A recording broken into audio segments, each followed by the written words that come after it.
What's going on today, guys? Welcome to the channel. Today we're going to be taking a look at this San Martin SN020-G.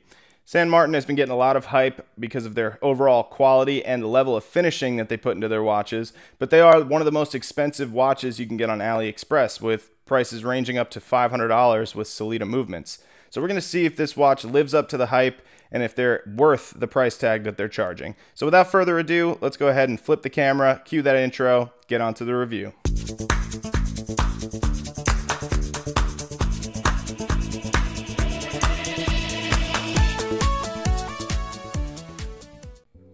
Alright, let's go ahead and take a look what we get in the box.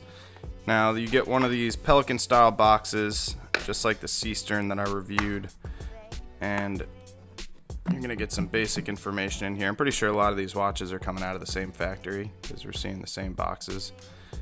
You have a little user manual, and underneath that you have your warranty card, and it's actually signed and dated. Check that out.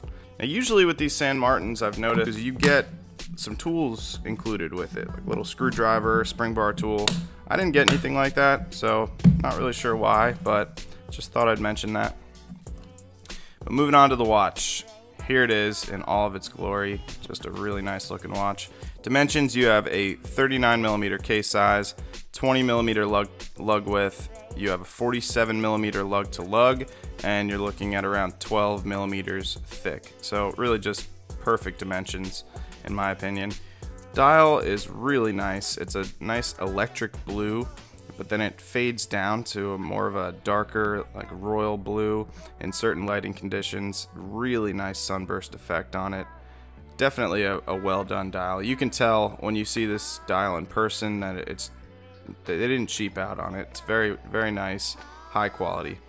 And you're looking at all applied indices here, and you have the baton style indices at the 3, 6, and 9. You have the triangle at 12, and then you have the circles on all the other hour markers. So nicely done there.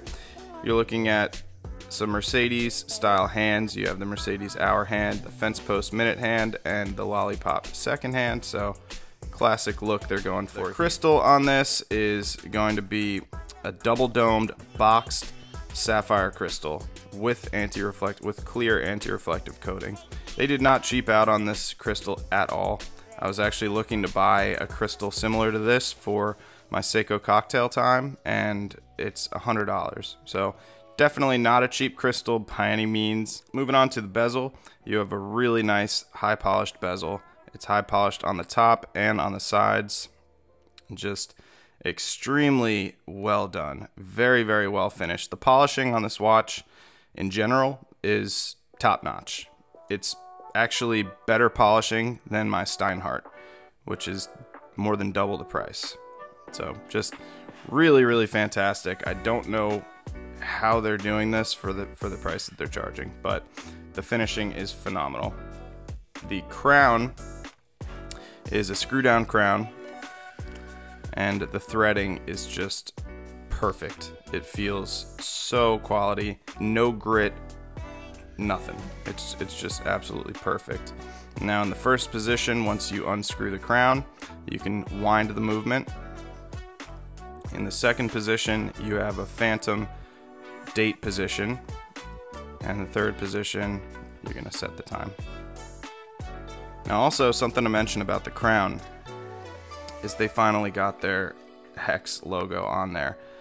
For a while they've been doing an S logo on their crowns, and it doesn't match anything else on the watch. And I think finally they got the hint that they need to just match all those up, because the hex logo is definitely their best looking logo, and the fact that they're doing it now on the dial, on the clasp, and on the crown, it just gives you more of a feeling of quality.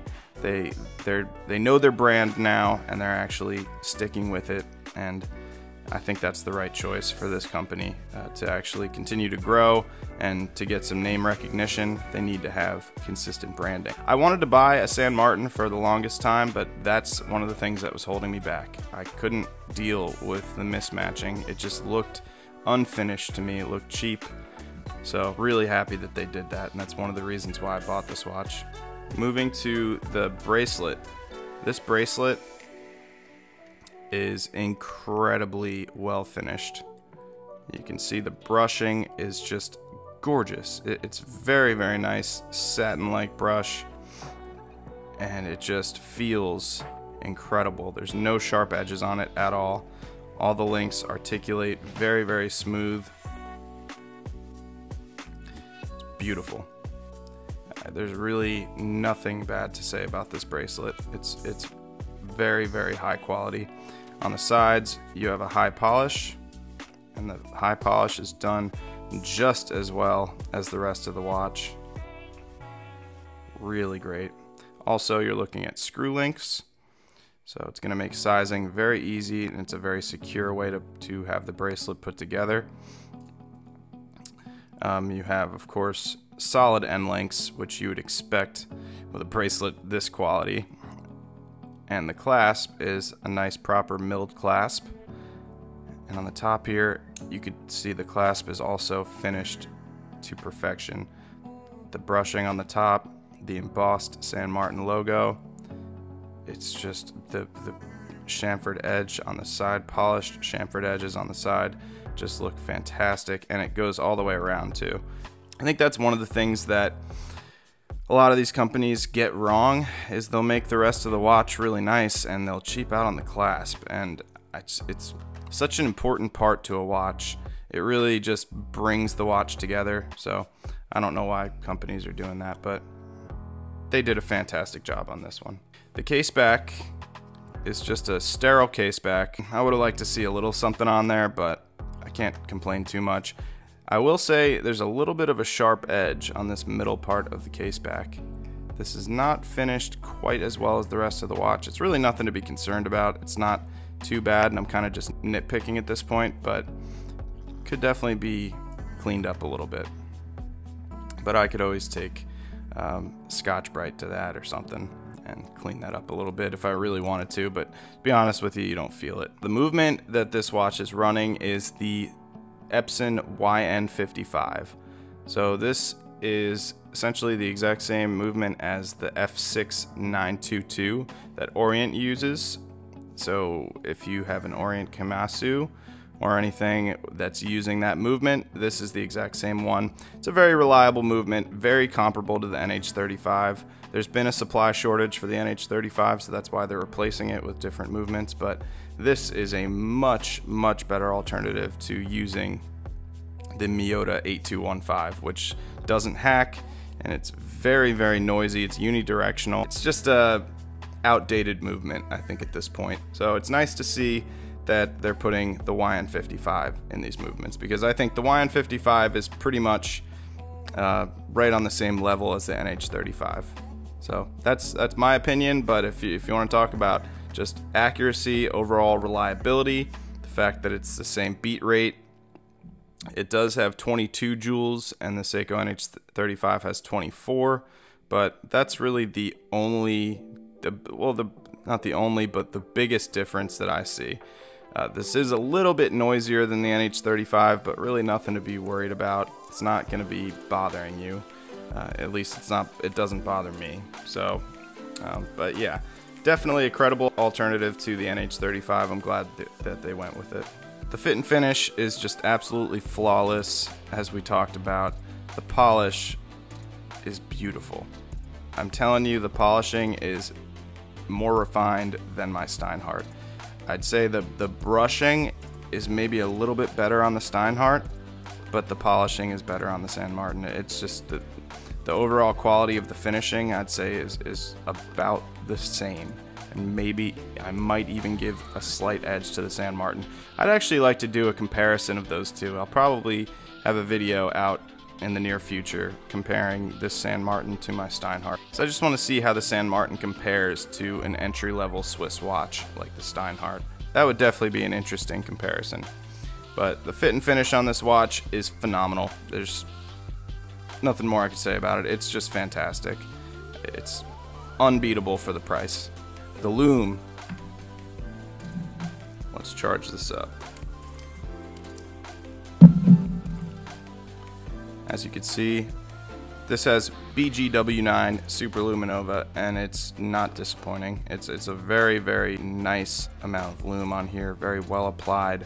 Everything is even, long lasting, excellent lume. This is definitely one of the best lumed watches in my collection. Wrist shot, I got my Chronos Seamaster 300 homage.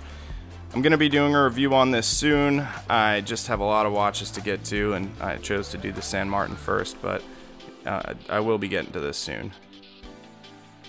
And there it is. There's the San Martin SN020-G on my 7.5-inch wrist, and I think it looks phenomenal.